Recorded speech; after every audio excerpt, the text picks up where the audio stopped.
గురుభ్యో నమః.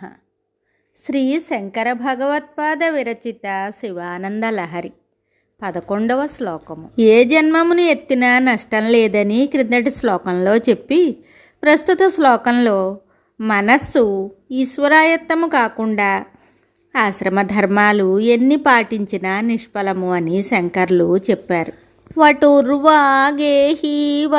యతిరపి జటీవా తదితరో నరో వాయః కశ్చిద్ భవతు భవ కిం తేన భవతి యదీయం హృత్పద్మం యది భవదధీనం పశుపతే తదీయస్త్వం శంభో భవసి భవభారం చ వహసి. ఈ శ్లోకమునకు భావము: ఓ శివ, నరుడు బ్రహ్మచారి కాని, గృహస్థుడు కాని, సన్యాసి కాని, జడధారి కాని, అంతకంటే వేరు ప్రవృత్తి కలవాడు కాని ఎవడో ఒకడు కావచ్చు. అందువల్ల విశేషము ఏదీ ఉండదు. ఓ పశుపతి, శంభు, ఎవరి హృదయ పద్మం నీ యందు తత్పరం అవుతుందో నీవు వారి వాడవు అవుతావు. అంతేకాదు, వారి సంసార భారాన్నంతా నీపై వేసుకుంటావు. మానవుడు ఏ ఆశ్రమములో ఉన్నా అతడు ఈశ్వరాయత్త చిత్తము కలవాడైతే అతని భారాన్ని అంతా శివుడే వహిస్తాడని భావం. ఏ జన్మముని ఎత్తిన చిత్తము ఈశ్వరాయత్తము కావలనని పై శ్లోకంలో చెప్పి, ఈ శ్లోకంలో మానవుడు ఏ ఆశ్రమములో ఉన్నా అతని హృదయము ఈశ్వర ధ్యాన నిమగ్నం అయినట్లయితే అతడి భారాన్ని ఈశ్వరుడే వహిస్తాడని శంకర్లు చెప్పారు. ఈశ్వరాయత్తము కాని చిత్తము గలవాడు ఏ ఆశ్రమంలో ఉన్నా ఒకటే అని శంకర్లు నిష్కర్షగా కుండబద్దలు కొట్టి చెప్పారు. పుట్టినప్పటి నుండి మరణించే వరకు సాగే మానవ జన్మను బ్రహ్మచర్యాశ్రమం, గృహస్థాశ్రమం, వానప్రస్థాశ్రమం, సన్యాసాశ్రమం అని 4 విధాలుగా విభజించారు.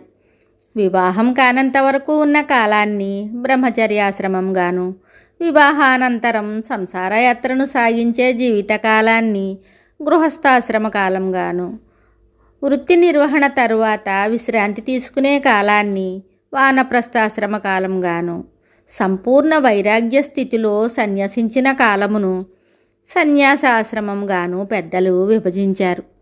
ఈ చతుర్విధ ఆశ్రమాలలో సంసార బంధాలు అన్నీ విడిచి సన్యసించిన చివరి సన్యాసాశ్రమ జీవితం భక్తి జీవనానికి, యోగాభ్యాసాదులకు, మోక్ష సాధనకు విశిష్టమైనదిగా చెప్తారు.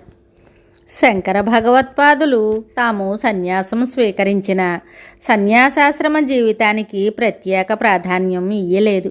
అది ఏ ఆశ్రమ జీవితం అయినా ఆ వ్యక్తి హృదయం ఈశ్వరాయత్తం కావాలని, అప్పుడే అతడు శివానుగ్రహానికి పాత్రుడు అవుతాడని వారు చెప్పారు. హృదయం పరమేశ్వర భక్తితో పరిపూర్ణమై ఉండడమే దైవానుగ్రహానికి అర్హత. అంతేకాని ఆశ్రమ స్వీకారము, వేషధారణ బాహ్యములైన పటాటోపములు కావు అని ఈ శ్లోక సారాంశం.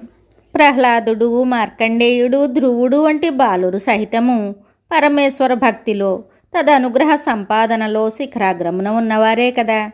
వారు బాల్యంలోనే భగవద్భక్తితో పునీతులయ్యారు.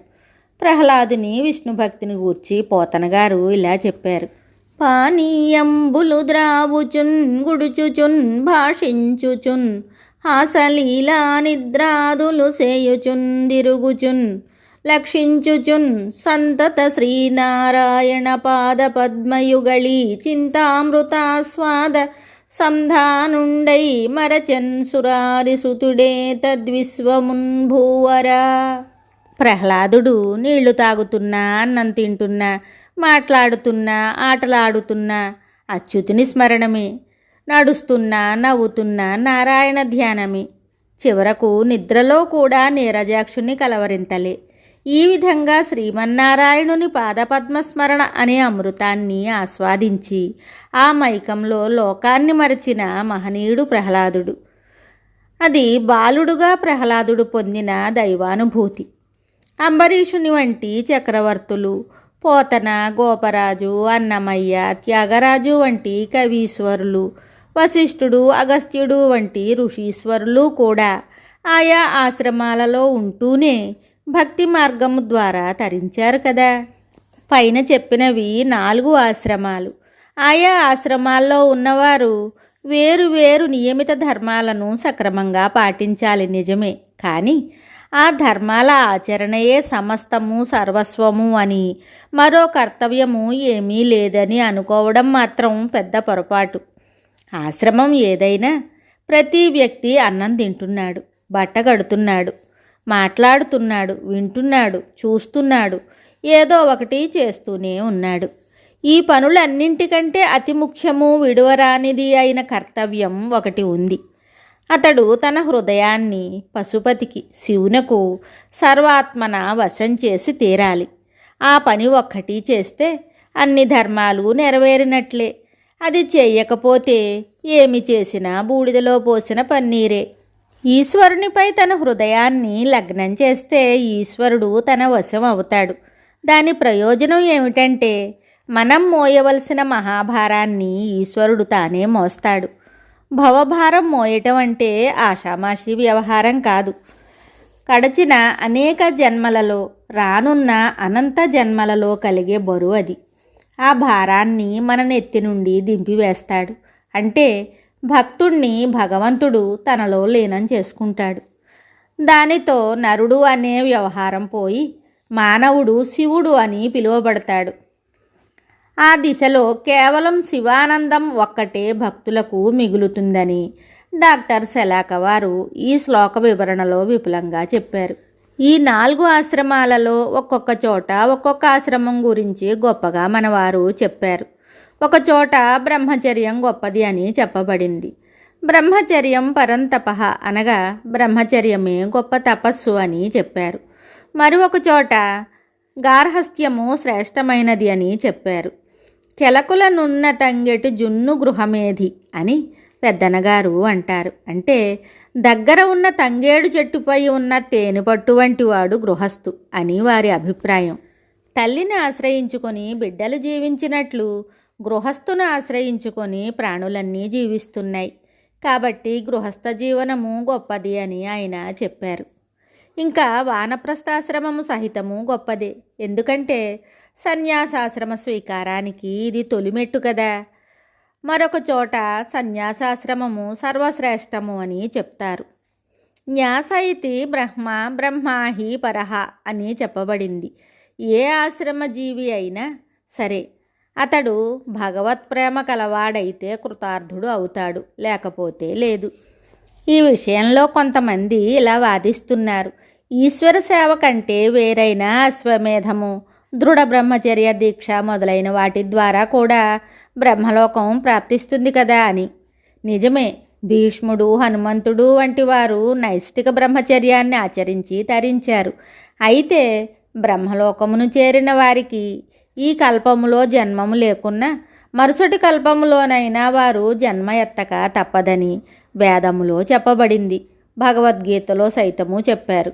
ఆ బ్రహ్మ భువనాల్లోకాః పునరావర్తినోర్జున మాముపేత్యతు కౌంతేయ పునర్జన్మ న విద్యతే. బ్రహ్మలోక పర్యంతము ఉన్న సమస్త లోకాలు పునరావృతమవుతాయి, కానీ నన్ను చేరిన వారికి పునర్జన్మ ఉండదు అని కృష్ణుడు అర్జునునికి చెప్పాడు. కాబట్టి బ్రహ్మచారి కానీ, గృహస్థుడు కానీ, వానప్రస్థుడు కానీ, సన్యాసి కానీ భగవద్భక్తి సహితుడైనప్పుడే ముక్తుడవుతాడు. గుహ వద్దకు కానీ, పెద్ద భవనం వద్దకు కానీ వెళ్ళి మనం మాట్లాడితే ప్రతిధ్వని వస్తుంది.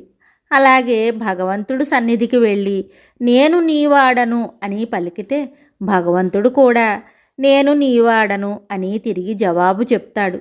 భగవద్గీతలో సహితము భక్తుని యోగక్షేమముల భారాన్ని నేనే వహిస్తానని, యోగక్షేమం వహామ్యహం అని కృష్ణుడు చెప్పాడు. పై విషయాలను గురించి శ్రీ శుద్ధ చైతన్య స్వామివారు కూడా సెలవిచ్చారు. మరి ఒక శ్లోకంతో మళ్ళీ కలుద్దాం. శుభం.